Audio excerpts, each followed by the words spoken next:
Corporate విద్యా వ్యవస్థల మాయాజాలం మొదలైంది. తమ పిల్లల బంగారు భవిష్యత్తుకు పునాదులు వేయాలనుకున్న తల్లిదండ్రుల ఆశలు అడియాశలయ్యాయి. పెద్దపల్లి జిల్లా గోదావరి కనిలో నారాయణ హైస్కూల్ ప్రిన్సిపల్ హారిక నిర్వాకం వల్ల విద్యార్థుల భవిష్యత్తు ప్రశ్నార్థకంగా మారింది.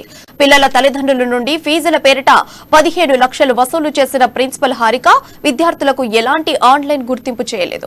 ప్రముఖుల పిల్లలను టార్గెట్ చేసి లక్షల రూపాయలు వసూలు చేసిందని, వసూలు చేసిన ఫీజులను స్వప్రయోజనాలకు వాడుకున్నారని ప్రిన్సిపల్ పై ఒకటన పట్టణ పోలీస్ స్టేషన్ లో నారాయణ విద్యా సంస్థల అసిస్టెంట్ జనరల్ మేనేజర్ చైతన్య ఫిర్యాదు చేశారు. పోలీసులు కేసు నమోదు చేసి దర్యాప్తు చేస్తున్నారు. అయితే గతంలో ఎంఈఓకు ఫిర్యాదులు ఇచ్చినా స్పందించలేదని ఆరోపణలు ఉన్నాయి.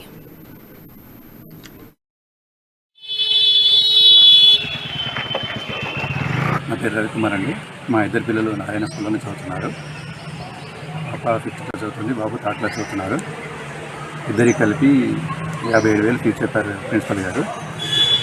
ప్రిన్సిపల్ గారు తన మార్గాలు లాస్ట్ 55,000 5,000 డిస్కౌంట్ ఇచ్చి ఒకేసారి పే చేస్తే 55,000 ఓకే చేసి ఇలా చేసిన ఫీజును ఒకసారి క్యాష్లో 20,000, కారుతో 30,000 కట్టిన తర్వాత మాకు రిసిప్ట్ ఏమి ఇవ్వలేదు.